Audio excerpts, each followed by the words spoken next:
Hello, everyone. My name is Adam Riancho, and it's time for another live stream. Let us begin.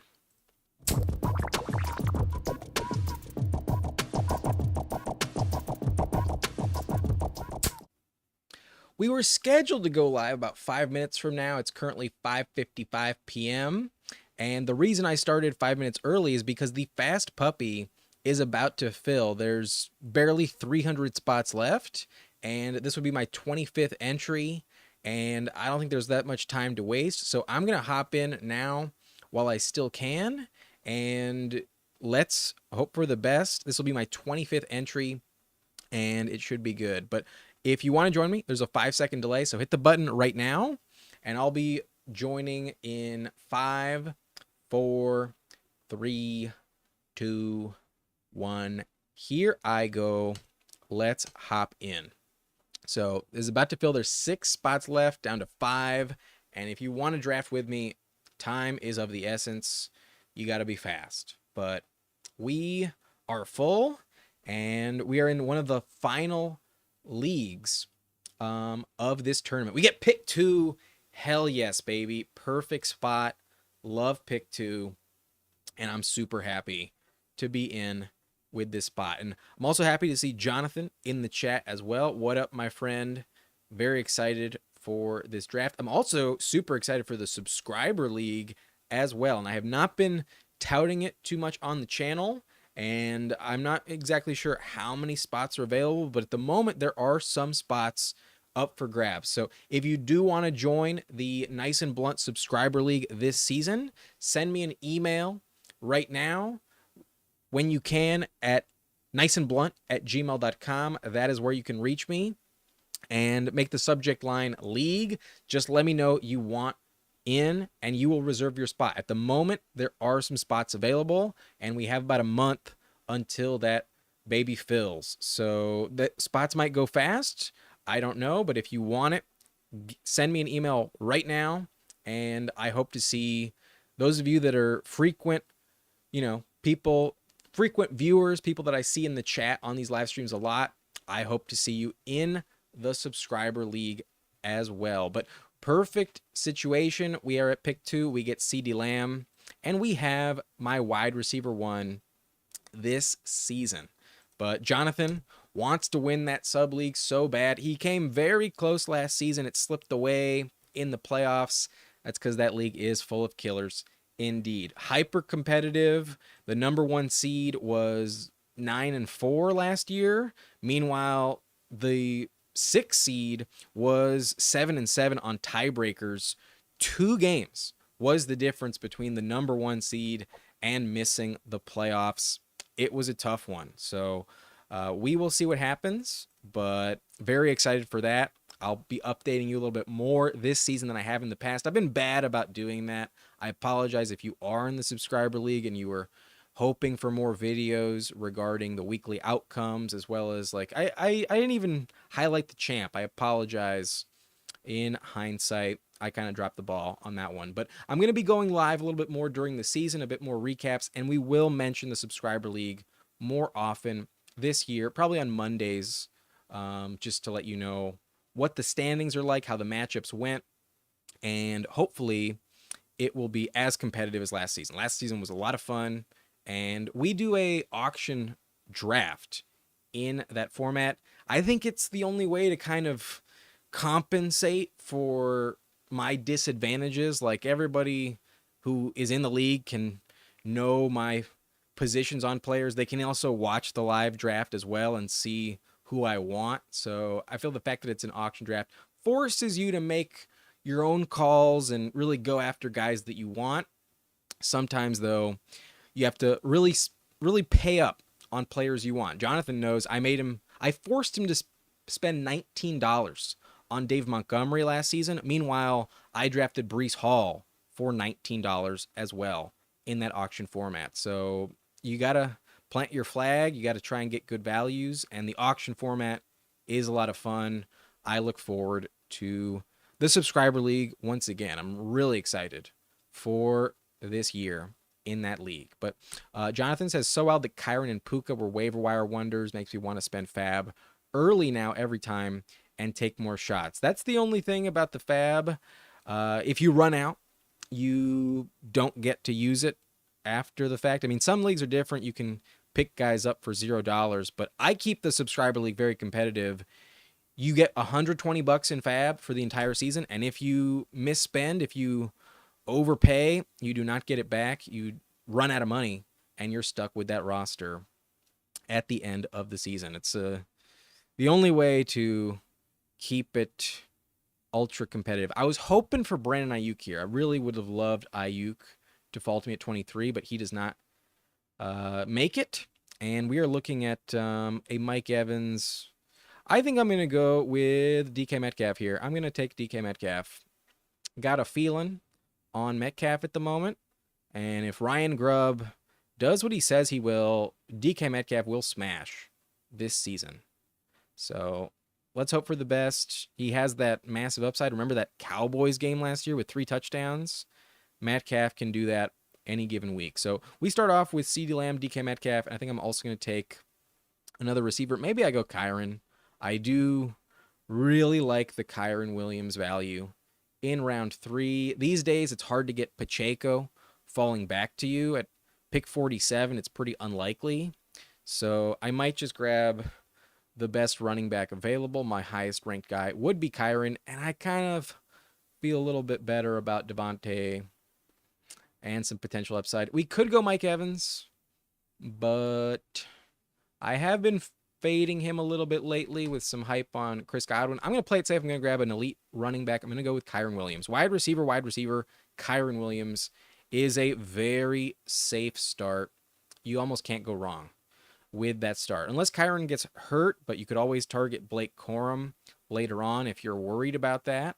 And Corum has been falling. The price is discounted at the moment. So we're in good shape. We have the wide receiver 1. We have a top 20 wide receiver in DK Metcalf. He's my wide receiver 16, and I feel good about that.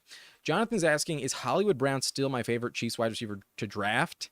Not exactly. I recorded my top 40 wide receiver rankings today, and I brought up Hollywood Brown in that video, so I won't reveal too much, but because Rashee Rice's suspension doesn't feel as guaranteed anymore as it did a month ago, I have been souring a bit on Hollywood Brown. I think there are some injury concerns. He's missed 9 games the last 2 seasons. Like, let's pull up Marquise Brown's player profiler page real quick because I forgot the cue.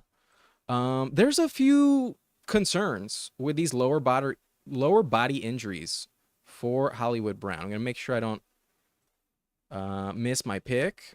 So I need to know how many picks left. There's 12 left before I draft, and we're on player profiler here. You got to scroll all the way down, but you get to the injury history, and this is what scares me a little bit with Marquise Brown. All of these injuries are in the last 2 seasons.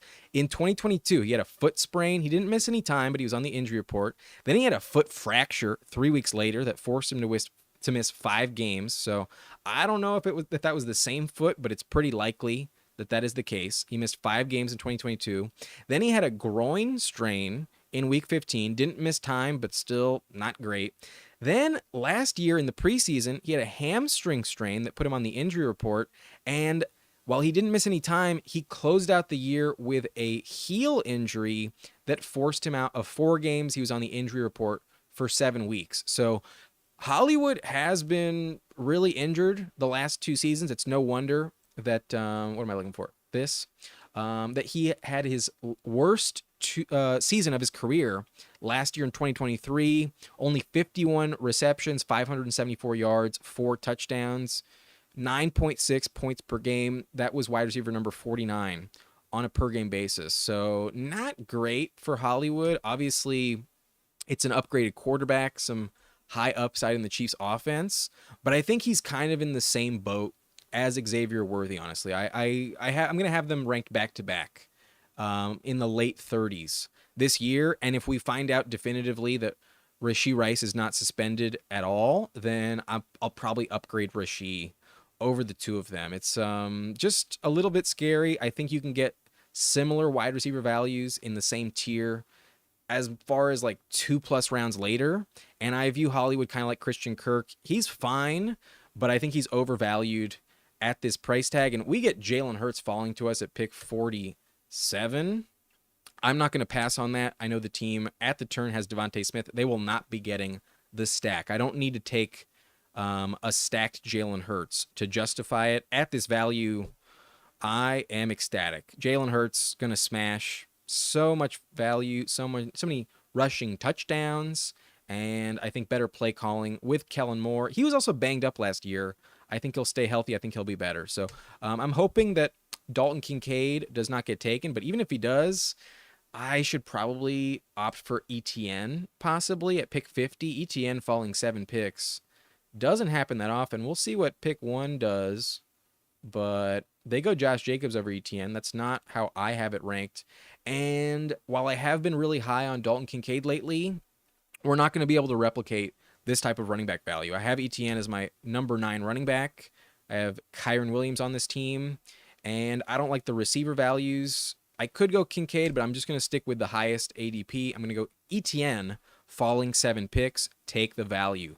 Very few teams are going to have the combo of Jalen Hurts and ETN, who normally both go mid-4th round. We get them at the 4-5 turn, pick 47-50, and I am ecstatic about this roster at the moment. CeeDee Lamb, DK Metcalf, Kyren Williams, Jalen Hurts, Travis Etienne. What a start. Holy shit. This deserves a swig of coconut water. Jesus Christ. There we go. I don't have nails. I'm a nail biter. I have like non-existent nails. So that's what that noise was. Me struggling to open up this can. But if you have any coconut water or any drink you have, drink it if you got it and take a swig with me. Boy, is that refreshing. It is hot as fuck here in Los Angeles today. The middle of winter always is. And my room has bad insulation. I do have an air conditioner, but I need to put that at a lower temperature, honestly. It's hot as fuck in my room.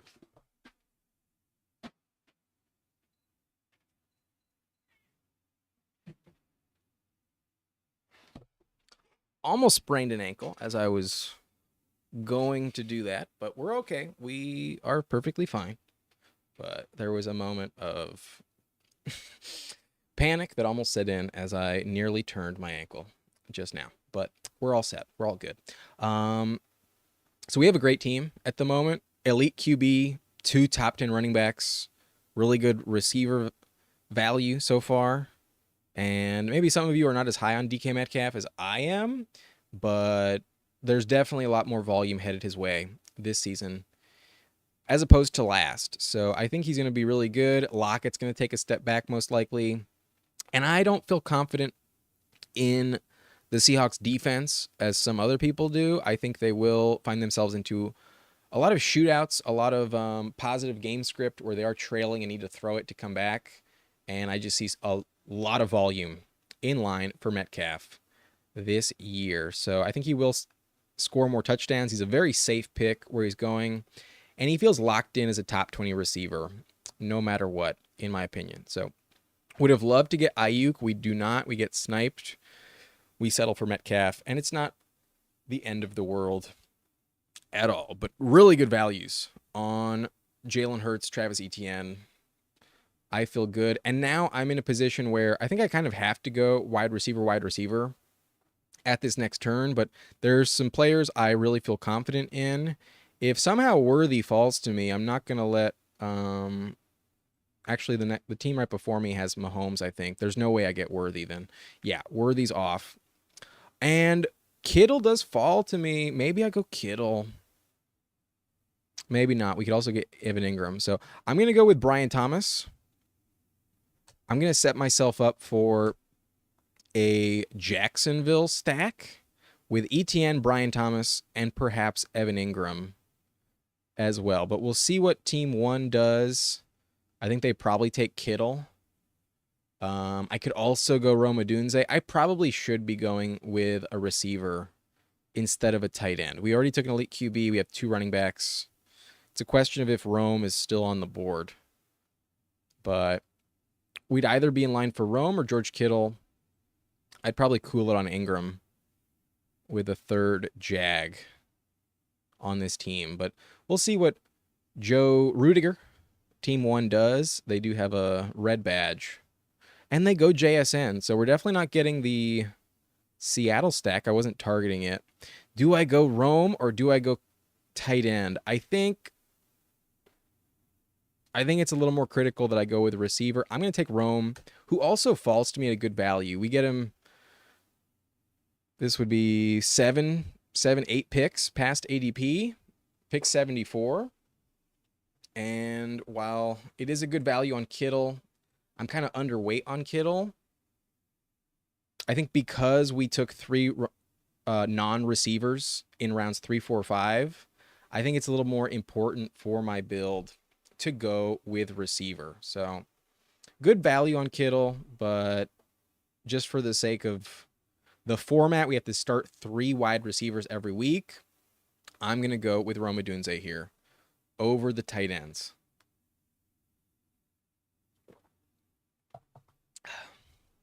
Jonathan is ready for the JSN breakout.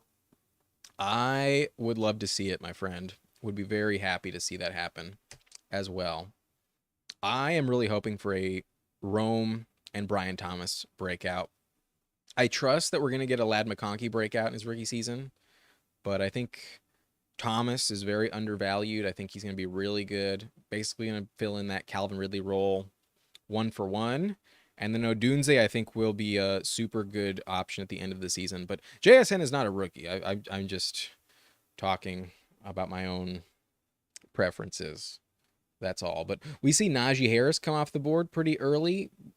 Kind of expensive for Najee Harris, in my opinion. Then we see Dave Montgomery, George Kittle, Alvin Kamara. There's some news regarding Kendre Miller that makes Alvin Kamara look like a very safe pick. I do think Kamara might be moving up the board soon.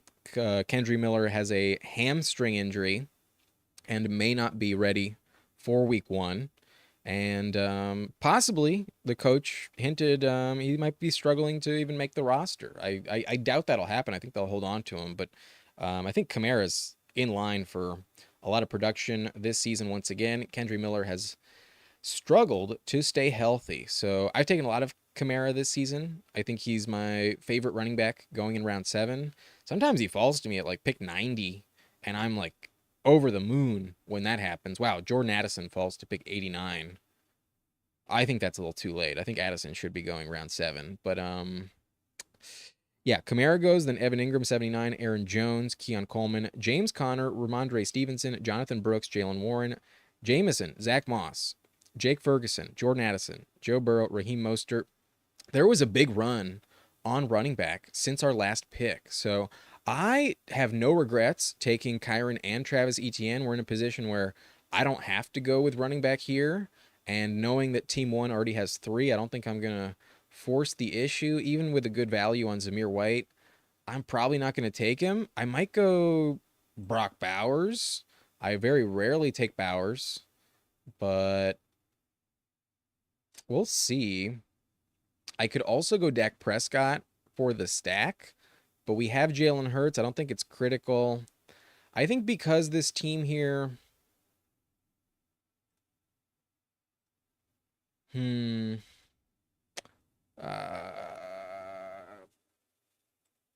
Nah, give me Curtis Samuel. I'm just going to stick with Curtis Samuel.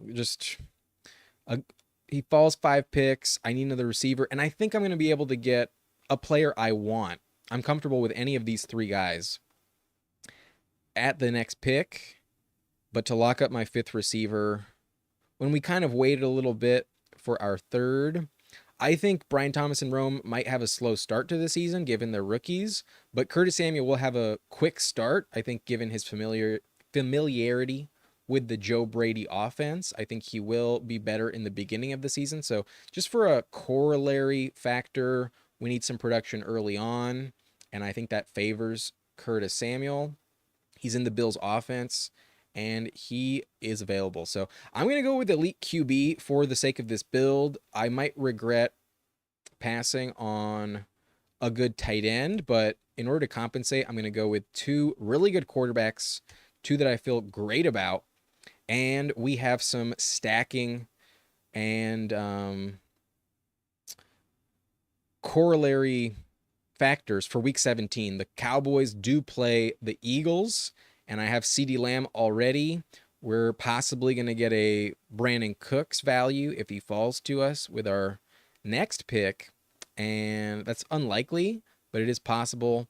Regardless, we're getting the quarterback that plays the best in week 17 in that matchup between the Eagles and the Cowboys. That's very likely a shootout in that game. So I'm done at QB. I have two really good ones in Hurts and Dak Prescott. Prescott was a MVP candidate last season. He was prolific after that week 7 bye, and I feel really good. This is a hot start, really good team. Receiver room, I feel confident in, high upside, good floors as well. CeeDee Lamb, DK Metcalf, Brian Thomas, Rome Odunze, and Curtis Samuel. At running back, we're rolling with two top 10 guys in Kyren Williams and Travis Etienne. And then at quarterback, I have two top 10 guys as well with Jalen Hurts, Dak Prescott. Wouldn't be shocked if both of them finish as top 5 options. If Hurts is the number 1 guy this season, that's not out of the question. And Dak could put up top 3 numbers himself any given week. I think Prescott is a big value going in round 9. I think any quarterback you get in round 9, whether it's a value on Burrow or Jordan Love, or you just settle for Prescott, Jaden Daniels, even if you want to reach around on Brock Purdy, not one of those reach arounds that, are notoriously, I mean, I've never been a part of one, but I should just shut my fucking mouth before I say something stupid. But yeah, weird phrase I just uttered.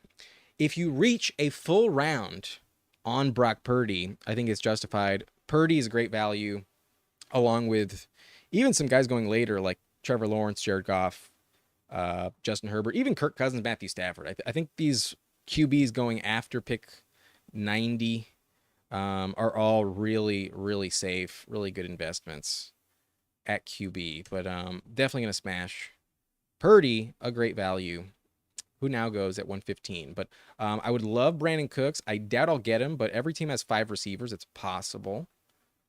We could also target Goddard, given we have Hurts. That, I think, would be the ideal scenario if we can get Brandon Cooks and Goddard at this 10-11 turn. I would be ecstatic. But we'll see what one Waherald does here. They go Chase Brown, and hell yes, I am taking Brandon Cooks. The team at 1 already has a tight end. They have Brock Bowers. I'm going to hope and pray that they pass on Goddard. They are probably going QB here. I think that's the move, but you never know. They go Goddard. That's fine. That's perfectly fine. I kind of do need a running back at the end of the equation. So we're going to be punting tight end with this team. It's very unlikely I get who I want at the next pick in round 12. So he goes Blake Corum. I would have gone Blake Corum to stack with Kyren Williams, but we don't get him. Benson would be the highest ranked guy, but personally I have Jerome Ford ranked the highest, and I trust the production going to Jerome Ford, especially with Nick Chubb being placed on the PUP list. That's what we expected. That's what I've been assuming all along for Nick Chubb. He's not going to play in the beginning of the season. He probably doesn't get involved until after the week 10 bye, in all honesty. And we only have 2 running backs before this pick. We need a third. And now we have 6 wide receivers. We're in real good shape at receiver. So we will be taking 3 tight ends with this team, but we're done at quarterback. We might only need 1 more wide receiver. We're probably going to call it at 8, but we might, if we feel good about number 7, be done there. but I think we can just take the best value at running back and tight end the rest of the draft. But Jonathan says hard to rank Kincaid over Kittle. They both had about 90 targets, yet Kittle did way more with his opportunity in a crowded San Francisco offense. Kincaid will get volume this year, but worried about it being enough. I personally am not. I am actually ranking Kincaid above George Kittle. Kittle dealt with a few injuries. If you recall, he was hurt in the Super Bowl. I mean, I think he'll be fine. I'm not too worried about that. But yeah, the volume is the big concern for me. I think Kincaid will be taking a big leap this year with, I have it written down, over 230 targets. It might even be like 280 targets. It's somewhere around 250 available targets in Buffalo. Kincaid with an 86% catch percentage last year when called upon is like so clearly and far and away the number one target for Josh Allen. So there's 22 touchdowns available as well. I think Kincaid is the guy. I know that Kittle's hyper efficient. Like he can put up a stat line where you're like 4 catches, 130 yards and 3 touchdowns. I think that's what he put up against the Cowboys last season. But there's also some games where he kind of disappears and he's just a little bit more of a best ball option than like a redraft option. I think he's a little less safe than Dalton Kincaid is. I have Kincaid as my tight end 3. Spoiler alert, I am all in on Kincaid. But I do think I wish I had more invested in Kittle. I kind of regretted being forced to pass on him at 77. I could have taken him over Rome. That wouldn't have been insane, but I just know that I can't really replicate receiver like I can with Rome after that point. Whereas I can piece it together at tight end and not hate the group I come out with. So yeah, it's just a factor of like where in the ADP Kittle goes, why I'm not taking more of him. But I think he's a very safe pick in the 6th round. I'm not afraid to reach on him sometimes. But for him to fall at pick 77 here, round 7, like holy shit, team 5 got an excellent value on Kittle today. But Jonathan would rather take McBride. He's my tight end 1. I think Marvin Harrison Jr. helps the situation and pulls some attention away. It's possible. I just don't think he's going to see anywhere close to the target share that he did last season while Marquise Brown was hurt. That's my big concern. During last year when he played with Kyler Murray and Kyler was healthy, Kyler wasn't throwing a lot of touchdowns. Kyler averaged 1.3 touchdown per game, and that was kind of shit. So here we are, and yikes, this is not great. I think I'm just going to take the value on Jahan Dotson, hope for a breakout. But I'm definitely not taking Kendre Miller after he injures his hamstring at practice 3 minutes ago. At least that's when it was reported on the site. But yeah, not great. I think we're just going to be reaching on a running back now. Or maybe I go with tight end. Tight end is probably the way to go. So here's the thing about TJ Hawkinson. He's going to be placed on the PUP list, but they've reported that he's ahead of schedule as well. So I think his ADP will be falling, but at the same time, this is one of the last teams drafted in this Fast Puppy tournament. So it's kind of irrelevant if like a week from now, his ADP is like a round later. So given I need 3 and nobody has more upside than Hawkinson moving forward, I think I'm just going to take him. I can't justify another receiver here when I don't have a tight end yet. I know I need 3, and I'm definitely going to piece it together with other options. But if TJ Hawkinson comes back after like the week 6 bye, hypothetically, like let's say he's on the PUP first 4 games, he plays like 20% of snaps in week 5 in London. They probably won't push it in London. They probably don't let him play or even travel to London in week 5. But then he sits out week 6 and comes off the PUP. Week 7, he's good to go, and they like ease him in. By the time it's like week 9, he's like 100%. I feel like I'd have a really good value, definitely worth this ADP price tag at 146 overall. So obviously I need more options. When I do take Hawkinson, I feel like I do need a 3 tight end build unless I have like Kelsey or Kincaid or, you know, McBride. Then it's kind of just like a luxury pick. But given my build with this roster, only 3 running backs, 1 tight end, and he's TJ Hawkinson, I am forced to grab 3 tight ends. So I think at the next turn, I'm definitely taking a tight end. I'm going to love if Hunter Henry falls to me. I doubt it. But I'm definitely considering Noah Fant because we have DK Metcalf as well as Tyler Conklin.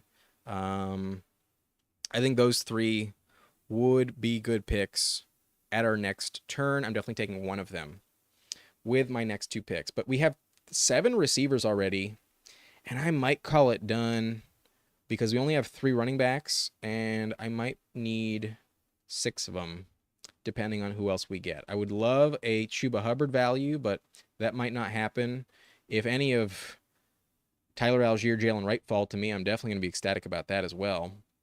But we'll see how far Kendry Miller falls given this hamstring news. Does anybody time out and draft him? Or is everyone aware of the news and avoids taking him? But he continues to fall. Just yesterday, Kendry Miller was around 12th selection. He's now falling to mid-round 14, and I think he's going to continue to fall even further. So I don't think I'm going to take him. Whether he's sniped or not, I don't think that's going to happen. But interesting to see Jaleel McLaughlin rise to pick 147 in this draft. Understandable. He has around 14 ADP, and that is a long wait at pick 3 before your next pick. So McLaughlin definitely wouldn't come off the board at 166. Kendry Miller does finally go 161. So 2-round discount on Kendry Miller today. I think it's going to be even lower a week from now. But Jaleel's very interesting because Javonte is reportedly competing for a roster spot with Samaje Perine. I don't think he loses it. I think Perine gets cut. Definitely think that would happen, more likely than Javonte. But just the fact that that's something being considered is definitely a sign that you do not want to draft Javonte at all at the moment. He needs to fall massively. And where does Javonte go? Today he goes 112. Boy, team 9 making a big mistake with Javonte. I'm completely off Javonte. He's on my do not draft list. I recommend you pass on him if you can. Please let me get Hunter Henry. Please give me Henry.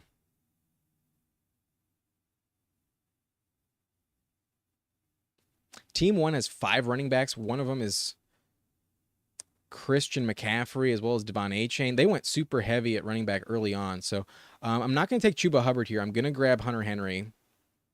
And I'm going to hope that Chuba falls because I think Team 1 needs to go with QB and receiver here. At least receiver. They're definitely taking 1 receiver. They only have Geno at QB. So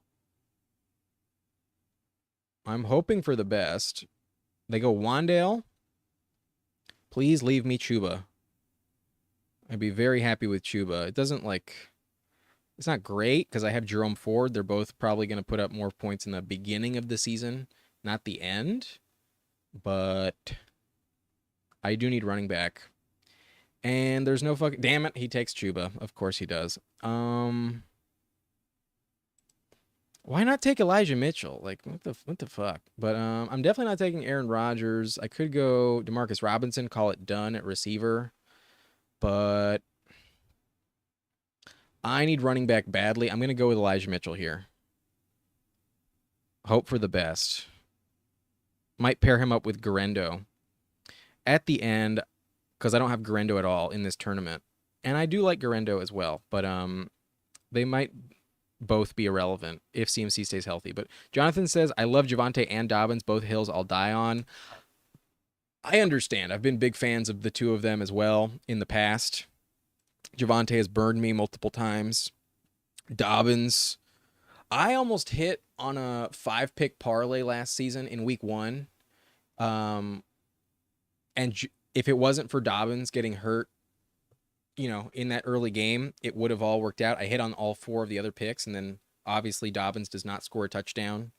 He scored a touchdown week 1. He just didn't go over 60 yards because of his Achilles tear. And That was annoying. But yeah, I've been a believer in both of them.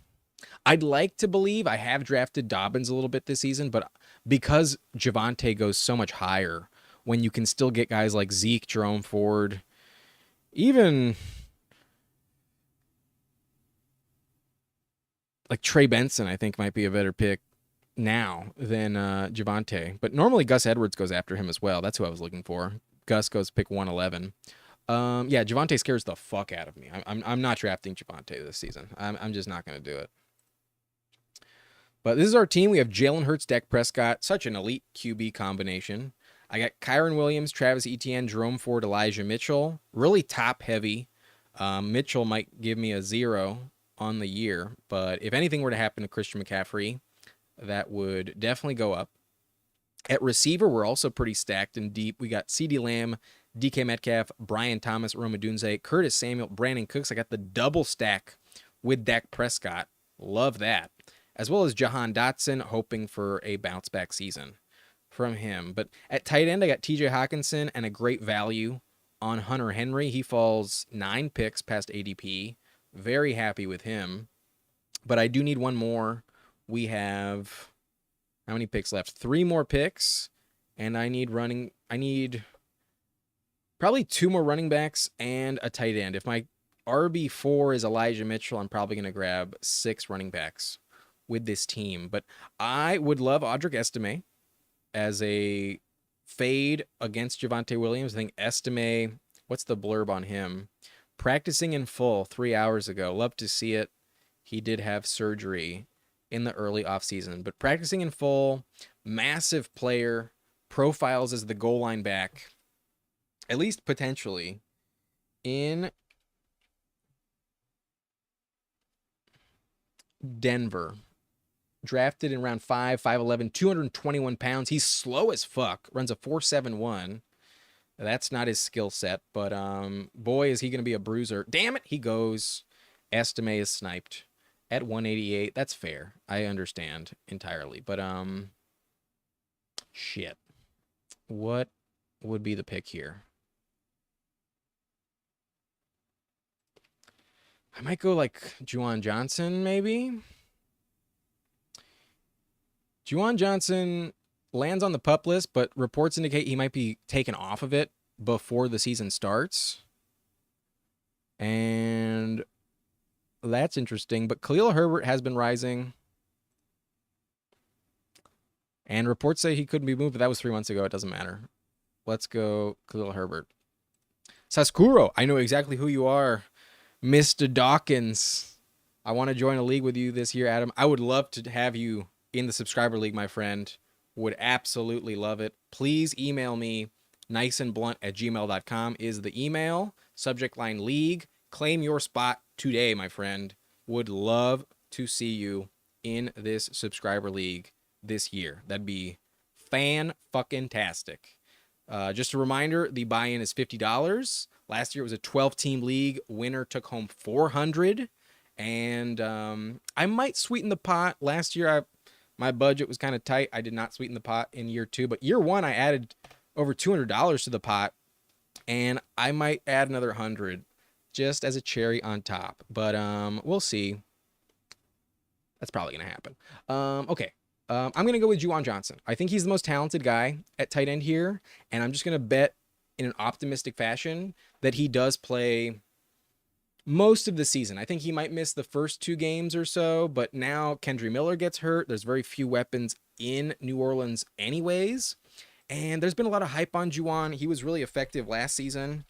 If you had him in week 17 in the fantasy championship, he actually was the number 1 tight end in that week. He had a really good close to the season. He had 12 targets, 8 catches, 90 yards, and a touchdown, 3 straight touchdowns in the fantasy playoffs, weeks 15, 16, 17. He's actually really good. And those were the games where Michael Thomas was not on the field. Michael Thomas has been cut by the Saints. Michael Thomas is not returning. When Juwan Johnson is healthy, let's pray that happens.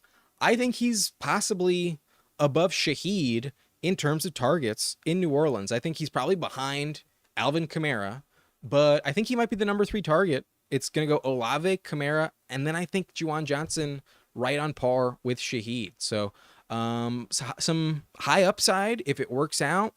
I was taking him a ton when it was a round 14 price on Juwan. Now he's fallen to the 17th, 18th round, and it's basically the same between the two.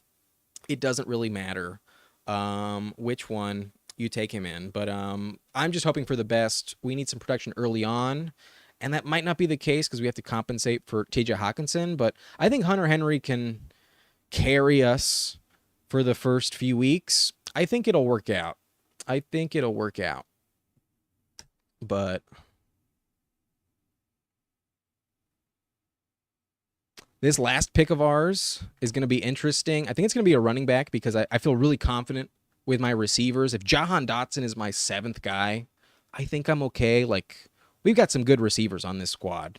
That's for sure. We got both Cowboys, and that target tree is so narrow. They're definitely going to pay off. But it's our last pick, and normally I'd consider CH here, but he was 3rd in the rotation in drills, and Deneric Prince was getting some touches above him. Wow.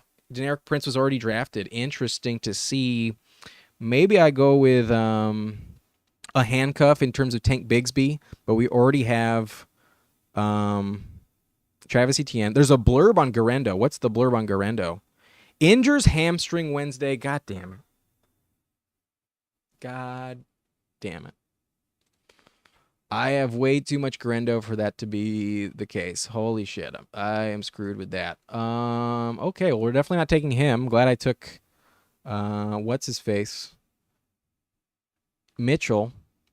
Cordero Patterson also dealing with a hamstring injury. We're going to go Dylan Lowry, a guy that I feel safe with. Or maybe we go Will Shipley. Yeah, let's go Will Shipley. Pass catcher, we have Jalen Hurts. Let's correlate. Let's go Will Shipley. Another Week 17 player for that Cowboys-Eagles matchup. That's our team.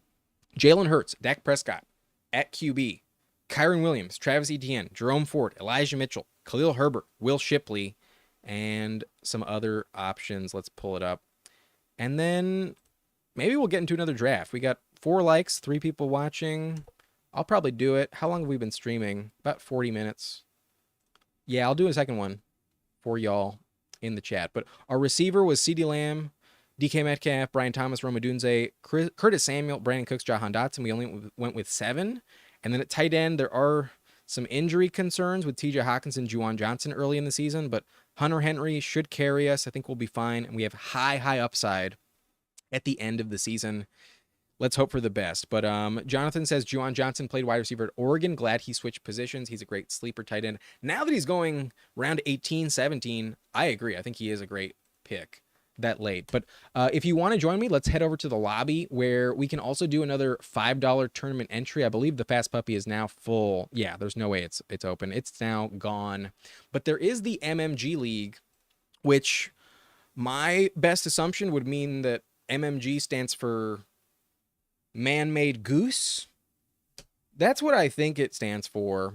I literally cannot think of anything else that it would signify as an acronym. But this is a $30K to first prize. It's a $5 entry, same as always, but you do actually have better advance rates in week 16. You only have to finish 1 out of 5 instead of 1 out of 10. So limited prizes compared to the Fast Puppy, but higher chance to make the final. Let's hope for the best. Let's hop in. I'm on a 5-second delay. If you want to join with me in this draft, hit the button right now, and I will be hitting it in 5, 4, 3, 2, 1. Let's go. 4 spots left. 4 spots left. If you want to join, it is now down to 3, and it'll be full very soon. But I've already mentioned it a couple times in this live stream. A reminder to anyone new who might be watching. If you're interested in joining the Subscriber League this season, we have some spots available. You can claim your spot by emailing me niceandblunt@gmail.com is the address, and subject line league will claim your spot. I need a way to contact you. That is the best way to do it. Email me to lock up that spot. They are flying off the board very soon, very fast.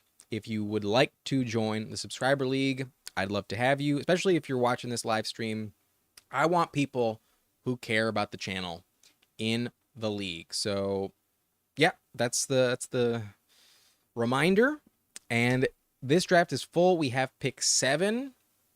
Not sure if anybody has a username I recognize. I don't think there's anybody I know drafting with me. But if you do happen to be in this lobby as well, let me know if that's the case. But we'll have a good time. At pick 7, we can go in many different directions. We can maybe get a value on a guy like St. Brown or Justin Jefferson, maybe somebody else at receiver. We could always reach on A.J. Brown. He's usually available at pick 7. Or we just go with what ADP suggests, and we go with a running back, either Breece Hall or Bijan Robinson. But going to be fun, going to be perfectly fine. We had pick 2 last time, now we get pick 7.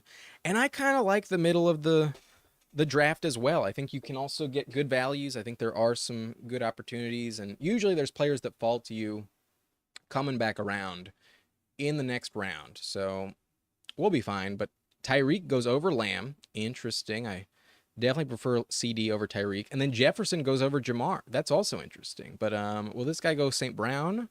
They do. So we're looking at running back most likely, and I do have Breece Hall ranked above Bijan, and he is good to go at training camp. I will be taking Breece Hall.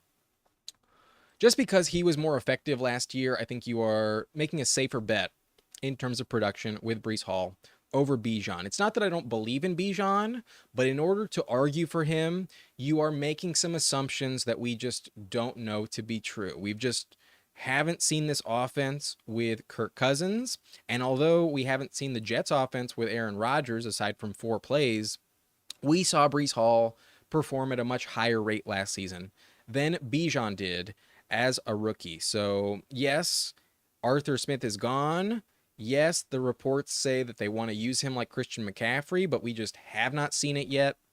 And on a per game basis, Breece Hall averaged like 4 more fantasy points per game than Bijan did last year. So that's why I have Breece ranked above Bijan. I'm going to stick to my rankings. I'm going to stick to my gut and root for the player that I like more. I think Breece Hall is actually a little bit more talented than Bijan. I think the reason Bijan was drafted so high at pick 8 overall last, I guess 2 seasons ago now, two drafts ago, is because the entire league whiffed on Breece Hall and let him fall to the second round and let the Jets take him. Breece Hall should have been a first-round pick. It's very obvious in my mind that that is the case now in hindsight. But people fucked up. They let him fall to the second round because everyone was devaluing running back. Oh, you can't take him first round. It's not going to work out. What, do you want another Sony Michel? Well, Breece Hall's way fucking better than Sony Michel. So, because everyone was wrong about him and Kenneth Walker, both of them were second round picks, if you recall.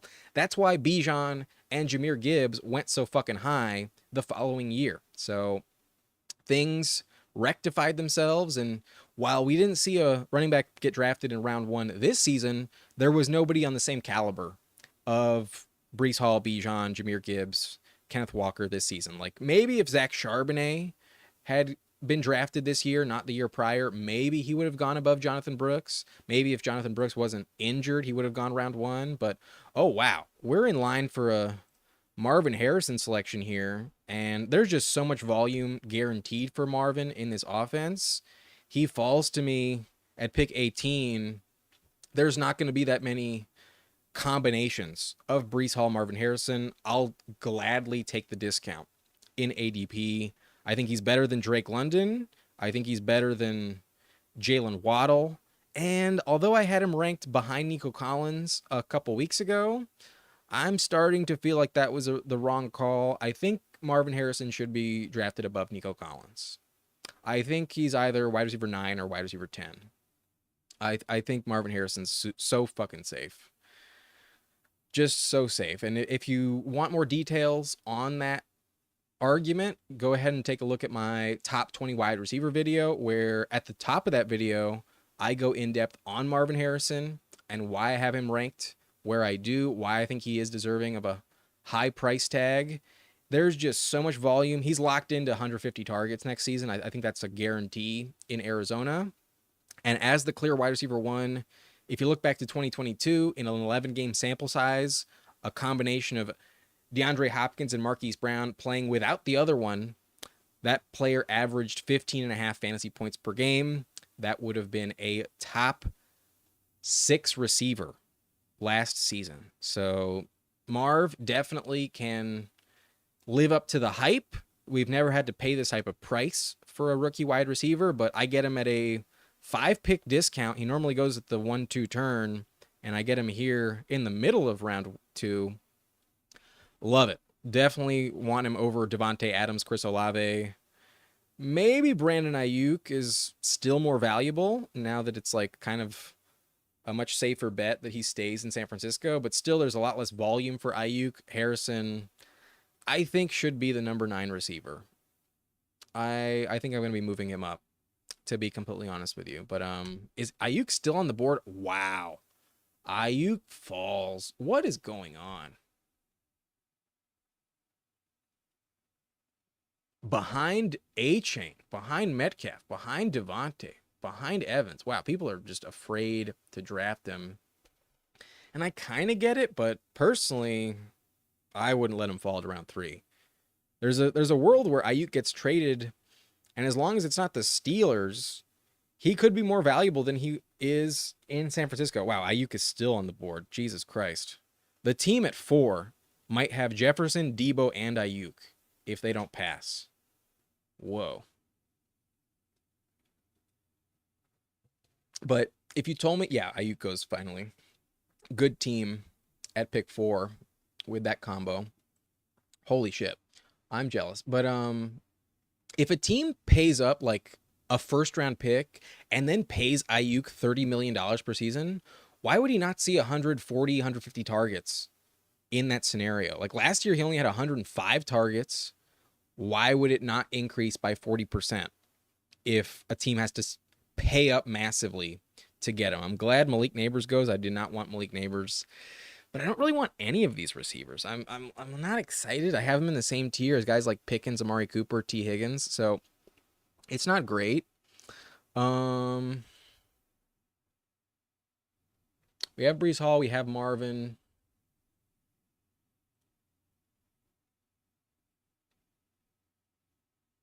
I'm going to take Tank Dell. Fuck it. Give me Tank Dell. I technically have DJ Moore ranked higher, but the only reason I have that as the case is because DJ Moore never gets hurt. And so that's the tiebreaker between the two. But for the sake of best ball, for the sake of spike weeks, I'm going to take the higher upside player. And in my view, that is Tank Dell. Tank Dell closed out the year in his last 4 games with like 10.5 targets per game, 21 points per game, 5 touchdowns in those 4 games.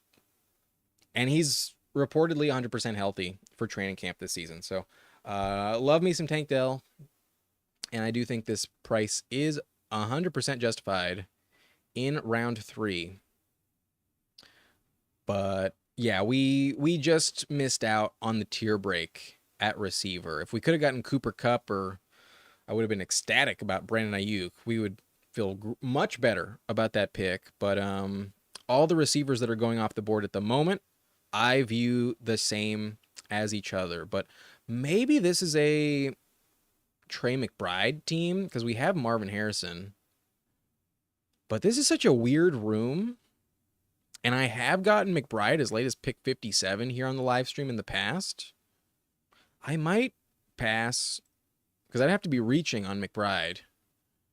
I'm probably going to pass and try and hope that he falls back to me.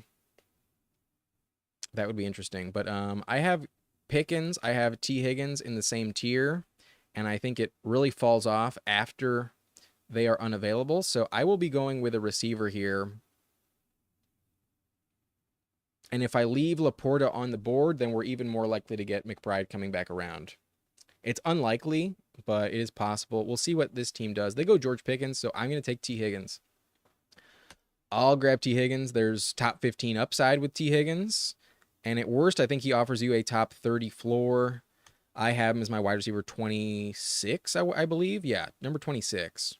I have him ranked higher than Stephon Diggs, Michael Pittman, as well as Malik Nabers. So I'm a believer in T. Higgins, and I just don't think you can get any other receiver with the same type of value upside after him, he really represents a big tier break at the position. So we get two players at receiver in the same tier for me, ranked inside my top 26 in Tank Dell, my number 22 guy, and T. Higgins, my number 26 guy.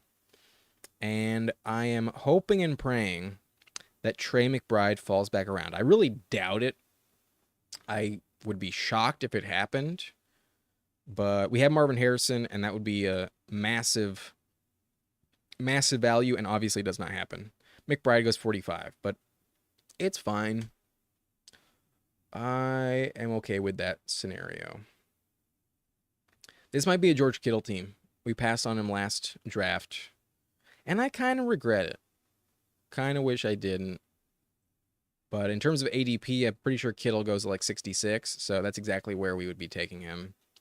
More likely than not. But a little run on tight end here with Sam Laporta, Mark Andrews, Trey McBride. Then we see Christian Kirk, Terry McLaurin, Patrick Mahomes come off the board. And at the moment, Lamar Jackson is falling, but there's no way we get Lamar Jackson at pick 55. Team 5 with Mark Andrews would definitely take him if they had the opportunity. I mean, maybe I'm wrong, but that feels like an obvious pick. But I don't even think he'll make it that far. I think it's optimistic to expect that. But Pacheco's still available. Wow. Would love me Pacheco. Can't imagine it happens. He's fallen 10 picks so far. If I can get one of these 4 guys, I'll be pretty ecstatic. But obviously there's 4 picks before ours and only 3 players I want. So I'm probably going to get screwed. Probably going to have to reach on someone, barring a shocking situation where these 2 guys are passed on twice. But okay, we only need one of them. This guy needs to pass on Jacobs. That's the only viable route for success here. And he does. He goes Keenan Allen. Wow, I'm not a fan of Keenan Allen this season. I'm definitely going to go Josh Jacobs. Definitely think he's the best guy available. A few weeks ago, I had him ranked behind James Cook, but I think I'm going to swap that. I think I am going to put Josh Jacobs above James Cook. But they're in the same tier. It's pretty much identical, but Jacobs falls to us a little bit. And there will be fewer teams with the combo of Breece Hall, Josh Jacobs. We also took Breece 1 extra pick above ADP. He usually goes at pick 8. So, yeah, just a slightly unique approach.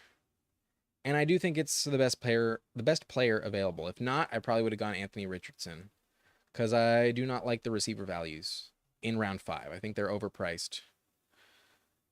And you can get similar, comparable players in the same tier at wide receiver a full round, sometimes even 2 rounds later, in the 7th.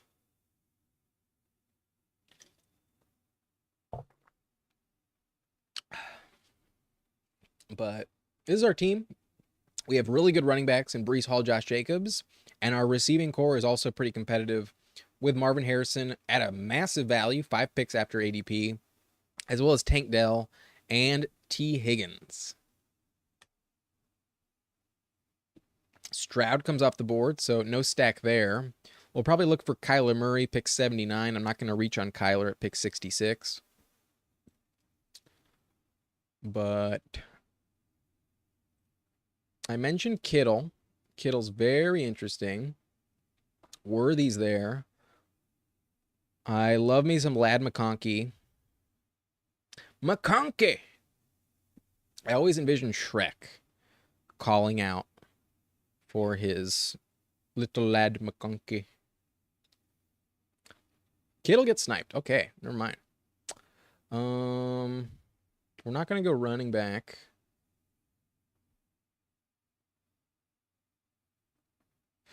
What's the blurb on Worthy? Misses practice again. Okay, we'll go with Lad McConkey. I have McConkey as my ride or die this season. McConkey is my favorite player to draft. I'm all in on McConkey. I think he's very undervalued. Going a few picks later than where I just took him. His ADP is 71.6, so I take him 5 picks above ADP. I don't think he would fall to me at 79. So he's the guy I want. He's my highest ranked option. Very happy to grab McConkey here in the 6th round. I would have taken Kittle, but Kittle got sniped.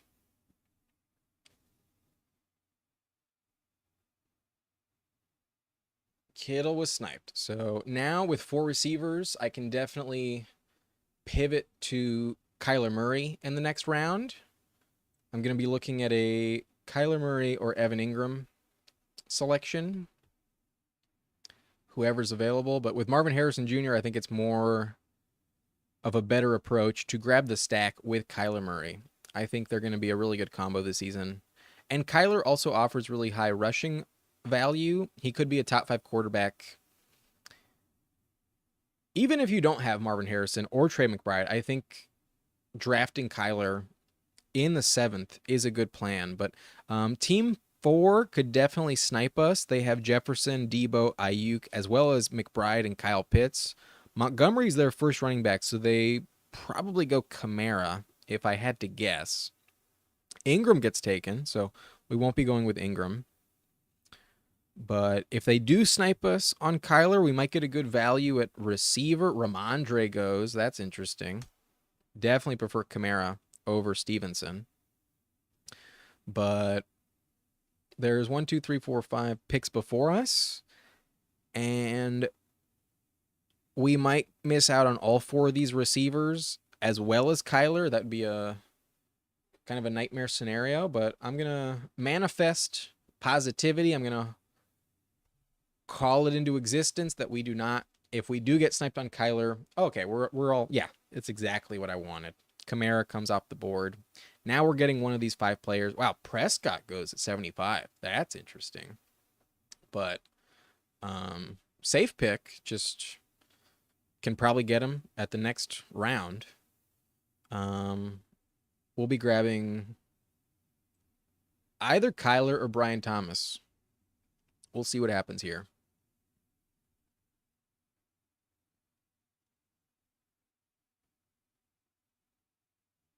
I'm pretty high on Brian Thomas as well. Have him as a top 35 wide receiver. He's coming off the board as wide receiver 44. So I'm also super high on Brian Thomas. James Conner goes. We will be getting the stack with Kyler Murray. I think with the 4 receivers we have, it's not as critical. And if you were watching the live stream 2 days ago on Monday, I waited way too long to draft quarterback, and I wound up with 3 terrible options. Geno was my number 1 guy, and I had Derek Carr stacked up along with Russ stacked up with Chris Olave and George Pickens, and that team probably not going to go anywhere with those 3 quarterbacks. So now I have a good quarterback. I'm definitely in line to compete, and with the stack, it looks beautiful. But wow, Brian Thomas falls to 83. Team 11 gets an insane value on Brian Thomas Jr. Brian Thomas Jr. is like a freak athlete. And if Xavier Worthy didn't break the record, I think more people would be talking about him. But he just got overshadowed despite the 2nd fastest 40 time at the receiver position. He ran a 4.33 at the combine. His best comp is Christian Watson. And in terms of 40-yard dash speed score, weight-adjusted speed score, as well as catch radius, he ranks in the 98th or 99th percentile. He is phenomenal. He's only 21 years old, 6'3", 209.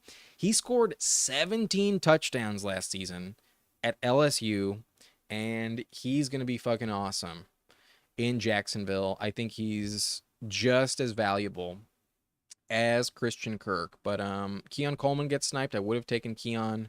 But we need tight end, and I do like Jake Ferguson a lot. I'm going to go Jake Ferguson here, who falls a little bit past ADP, 7 spots overall. We're already kind of set at running back with Breece Hall, Josh Jacobs, so I don't need to grab the value on Aaron Jones, even though I considered it. Definitely considered it, but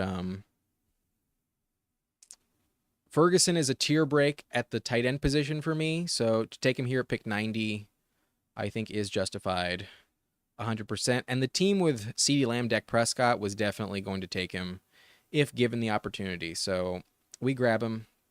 They didn't have a tight end, and there was no way Ferguson was coming back around to 103. I think you're getting a much different caliber tight end in round 9 with guys like Brock Bowers and David Njoku. Ferguson is way safer, in my opinion, than Bowers or Njoku.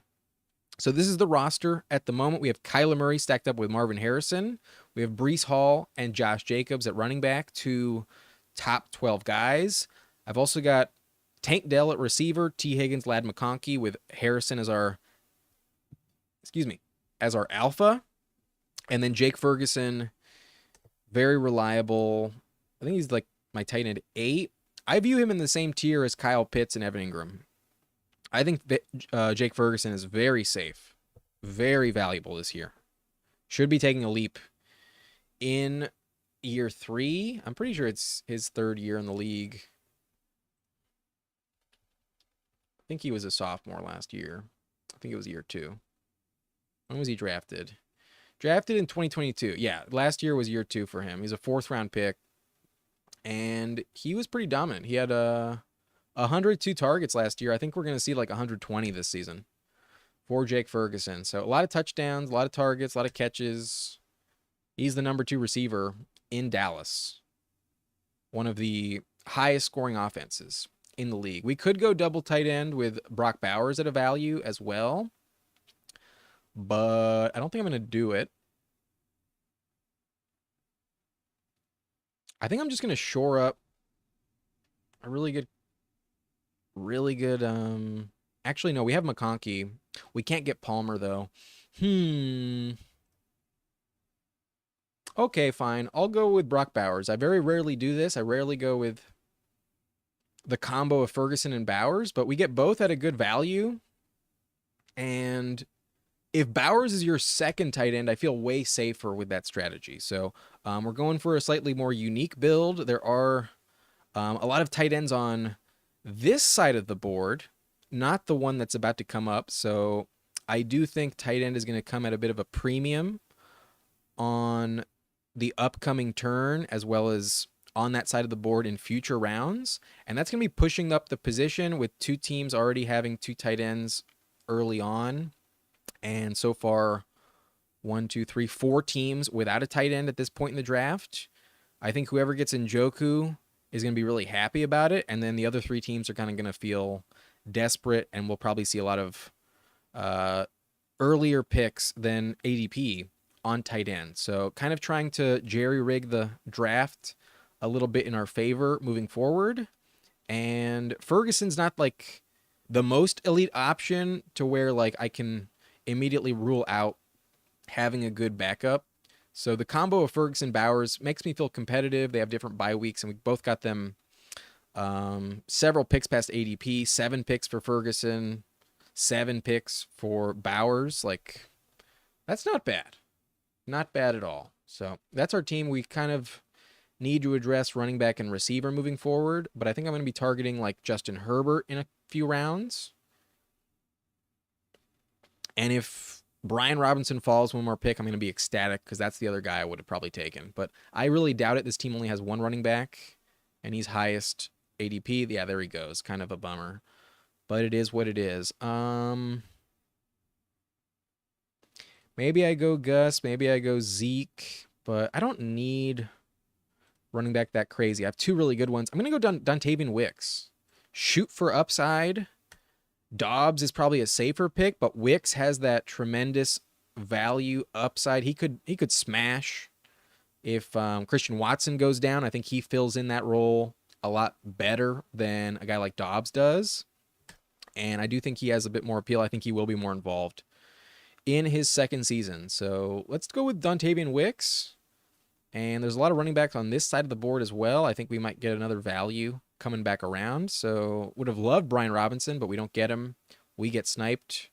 And the team with Jordan Love would have probably have taken Wicks themselves. So they need receiver badly. They only have 3. So yeah, that worked out. I can't say I knew that before I took Wicks, but I felt like there's still good options at running back available, and I'll still feel like I can get the same type of tier caliber player with our next selection, whereas that's not the case at receiver. We see a bit of a run on receiver with Dobbs, Jerry Jeudy, Jacoby Myers, and some guys going above ADP like Adonai Mitchell, Khalil Shakir, Brandon Cooks. Receivers about to dry up. So we took our 5th guy in Wicks, and I feel pretty good about that. So we're looking at running back with this next pick. Then we'll probably try and go Justin Herbert the round after. But I'd be very happy with Zeke here. I'd be comfortable with Jerome Ford as well. I'm also considering Blake Corum, Trey Benson for some league-winning upside, but they are just handcuffs at the end of the day. It's not critical. Zeke gets taken. I'm not a believer in Chase Brown. I've seen Nick Chubb fall to pick 148, pick 150 at times, and with the recent blurb that he was just placed on the PUP list, there's a chance he falls again that late. So I'm not going to reach on Chubb. I think if I was shooting for late season upside, I'd rather just go with the rookies Benson or Corum. And we'll be getting one of these running backs. So it worked out. We're getting one of the guys I wanted for sure at this pick. Eckler goes. So maybe I just go Benson. We have 2 really good running backs already, so I don't need like a floor play with Ford. I can shoot for upside, and Benson has fallen 14 picks. I'll take Benson. I'll take Trey Benson. We can feel pretty confident that James Conner will be getting injured this season. He's missed games every year of his career. He's never played a full season. The last 2 years, he's missed 4 games in each of them. And he is 29 years old in a contract season. Benson is a stud. And we also have Kyler Murray. It's good to invest again in Arizona. So a lot of factors led to this pick, but mainly the ADP discount was probably the biggest reason why I went with Benson over anybody else. I have Jerome Ford ranked higher straight up, but I don't think I like needed him desperately. And I have Benson actually above Blake Corum in my rankings as well. So Corum's still on the board. There he goes at 134. We miss out on Herbert. That's a bit of a bummer, but it's not the end of the world. We could go Rico Dowdle as well. We could also take Marshawn Lloyd and just shore up the Packers running back room. But at the moment, Mike Williams is falling. Jalen Polk also available. And we only have 5 receivers. It falls off a massive cliff after this round. So I think I'm going to pass on running back. I think I'm going to go receiver. And then I'll grab a running back in the next round. And we know that Estime, Jaleel McLaughlin are really interesting bets right now. So I think that's probably like players I'm going to target. I'm just going to bet on Josh Jacobs staying healthy, pass on Marshawn Lloyd. And unless Mike Williams gets taken here, I don't think I'll go Rico Dowdle. But I think Mike Williams is probably the best bet at the moment.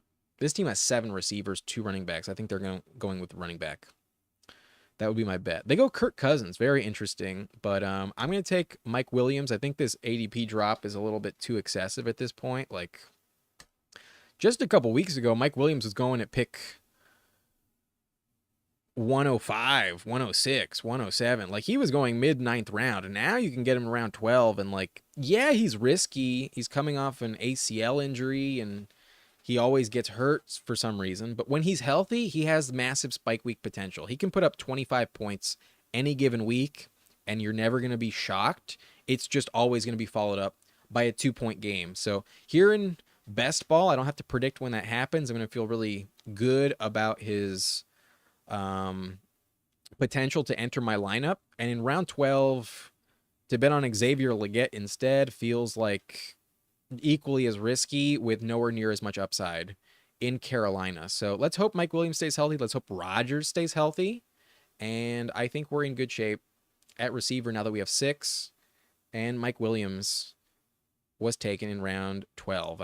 I'll always be a fan of Mike Williams. You know, if you watch the channel, I just can't quit him. So maybe I'm wrong. Maybe he gets injured again in week 3 and misses the rest of the season, but definitely some tremendous upside. And it also opens a potential Aaron Rodgers stack later on. We also have Breece Hall, so that would definitely be a decent investment going with Rodgers. But given his ADP, I think I would wait on him for 162. Pick 162 is probably where I would target Rodgers. And I think I'll be going with a running back at pick 151. But we're done at tight end. We have Jake Ferguson, Brock Bowers. At QB, we have Kyler Murray. He's stacked up with Marvin Harrison Jr., as well as Trey Benson, for what that's worth. We also have Tank Dell, T. Higgins, Ladd McConkey, Dontavian Wicks, and Mike Williams. There's a lot of upside, high floor plays as well on this team. I think the combo of Marvin Harrison, T. Higgins, Ladd McConkey, very safe picks. And then the other three, Tank Dell, Dontavian, and Mike Williams, could at any point give me 15, 20 points in my lineup. So high spike week potential, high volume, high floor plays as well. I feel good about this team. And then running back is also stacked, even though we only have three at this point. We have Breece Hall, Josh Jacobs, and Trey Benson. I feel really competitive with this roster. And if Marshawn Lloyd falls to me at 151, I will be taking Marshawn Lloyd here.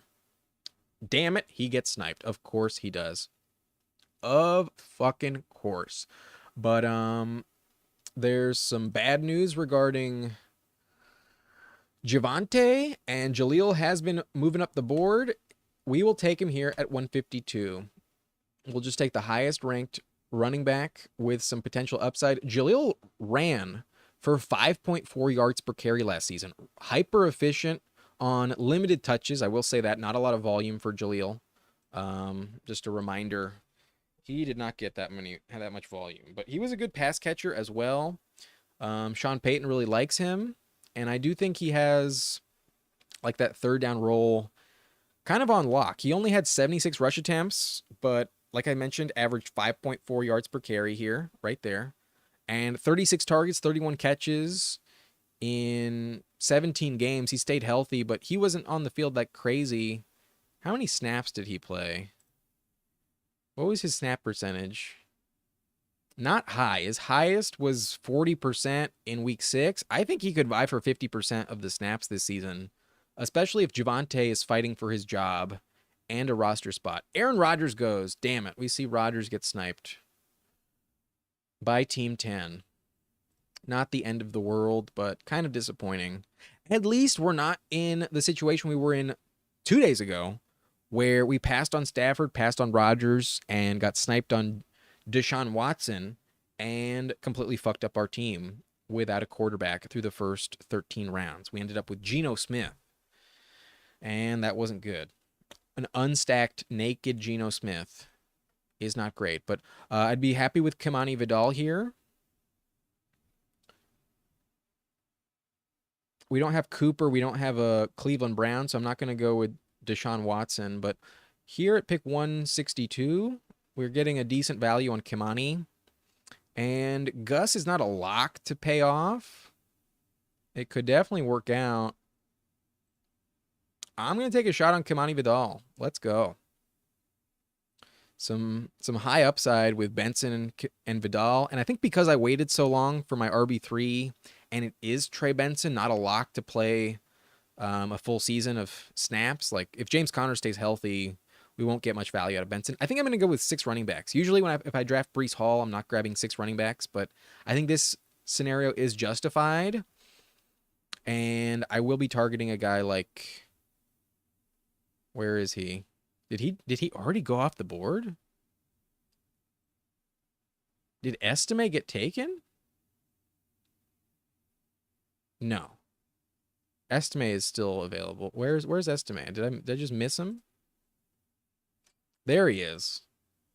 I just didn't scroll down far enough. Pick 196. He has been moving up the board, and the combination of Jaleel McLaughlin and Audric Estime, I think, is a very interesting combo at the moment. I think Estime's price tag will be flying up the board soon. Definitely going to come up the board. But Quentin Johnston is falling, as he should. Estime practiced in full. He's healthy, and let's read the news blurb on Estime. Estime was a full participant in Wednesday's training camp session, Nick Kosmider of The Athletic reports. Estime looks back to full health after missing most of the spring offseason program due to a knee scope. The rookie 5th-round pick appears to have a real opportunity to compete for a role in the Broncos' backfield, which also houses Javonte Williams, Jaleel McLaughlin, and Samaje Perine, as well as Blake Watson. Don't forget about Blake Watson. It's not mentioned, but I just want to remind you personally.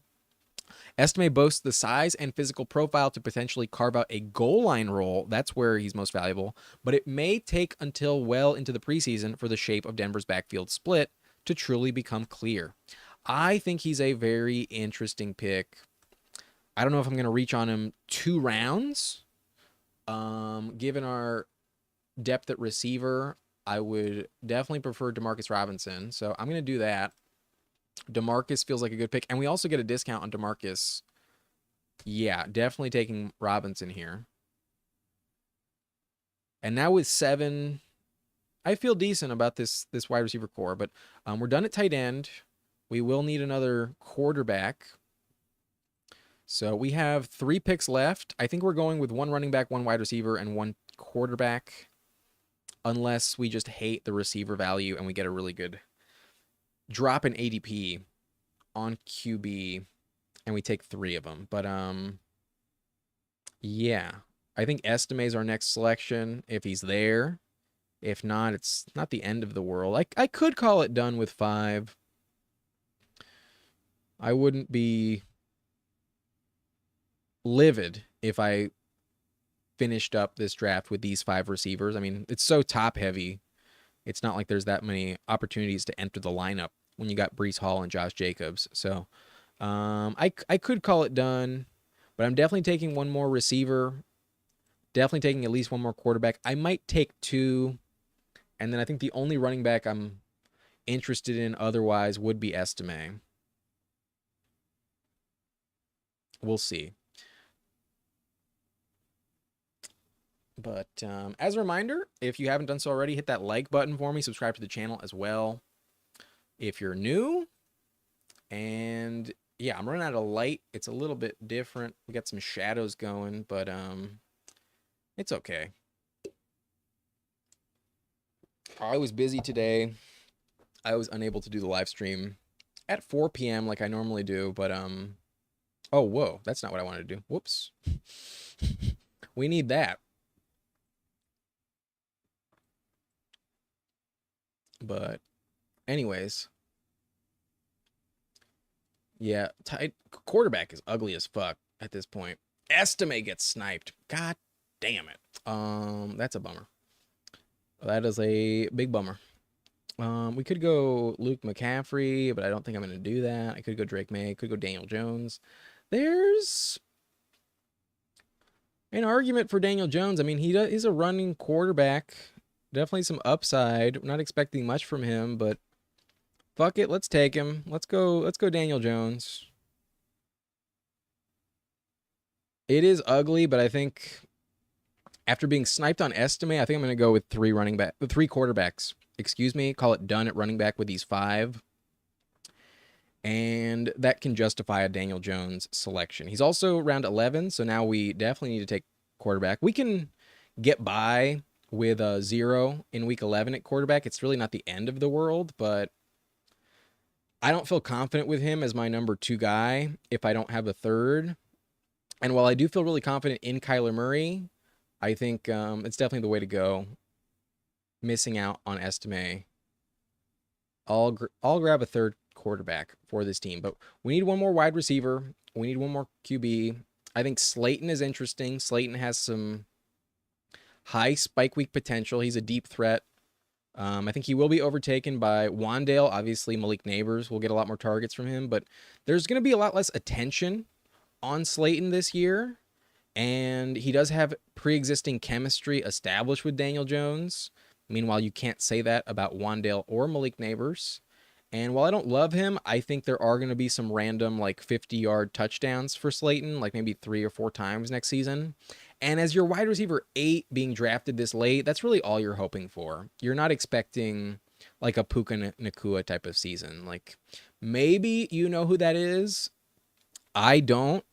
As I scroll down, I'm not like confident in any of these receivers, to be honest with you. Like maybe Brendan Rice shines, but I doubt it. Maybe Yoshivas is actually the guy that you should be drafting instead of Jermaine Burton in the Bengals offense. But unless I have Joe Burrow, I don't want to stack him up. We have Daniel Jones. I think I'm going to be targeting Darius Slayton, but given my luck, I probably get sniped. I've gotten sniped a decent amount today on the stream. So we wanted Aaron Rodgers. We didn't get him. We settled for the other the other New York quarterback. Boy. Um, and it is what it is. But KaVontae Turpin, interesting. Bo Nix goes off the board. I would have considered Bo Nix in round 18, in all honesty.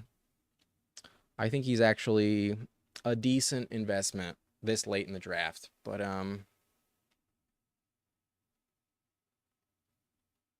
Greg Dortch gets taken, so another stacking option comes off the board. If not Darius Slayton, we could go Zay Jones.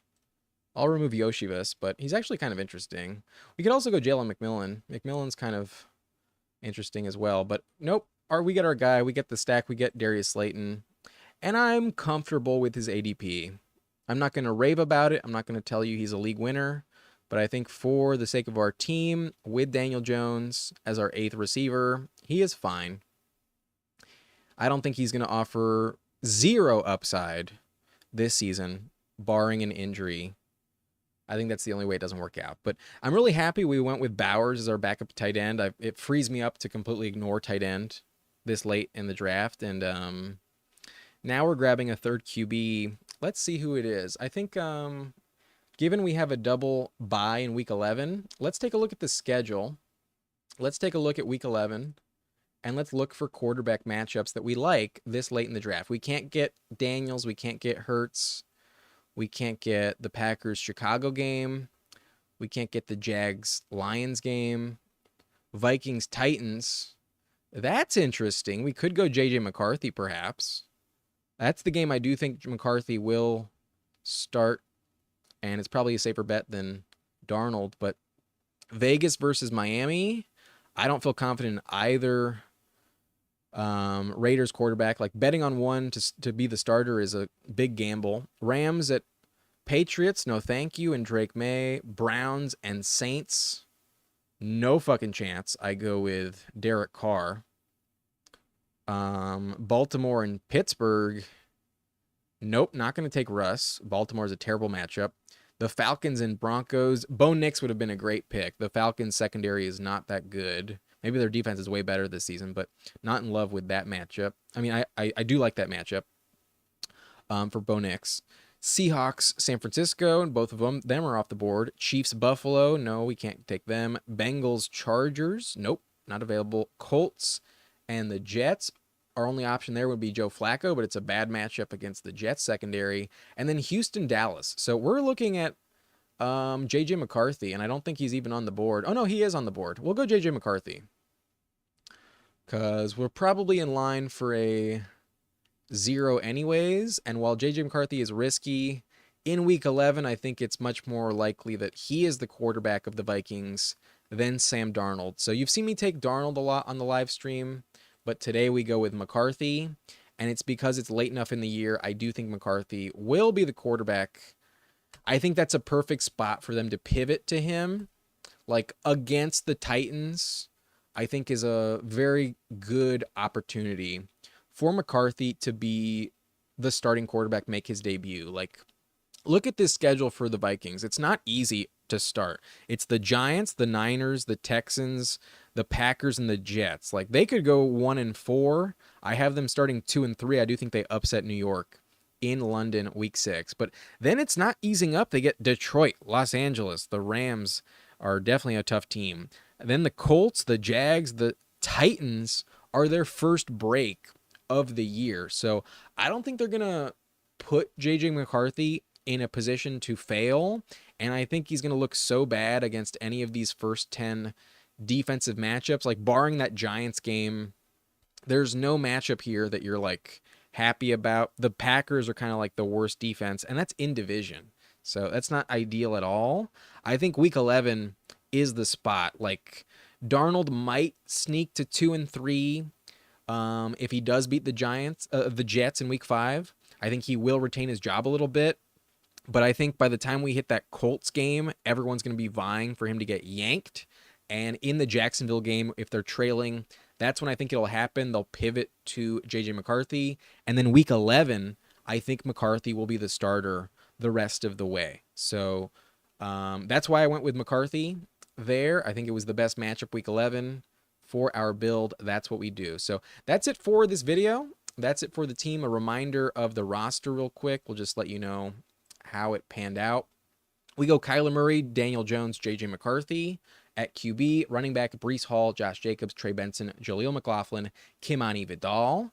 Receiver, we get Marvin Harrison, Tank Dell, T. Higgins, Lad McConkey, Dontavian Wicks, Mike Williams, Demarcus Robinson, and Darius Slayton. And then at tight end, we have Jake Ferguson and Brock Bowers. That is the team. That is it for this live stream. If you enjoyed, please subscribe, hit that like button for me.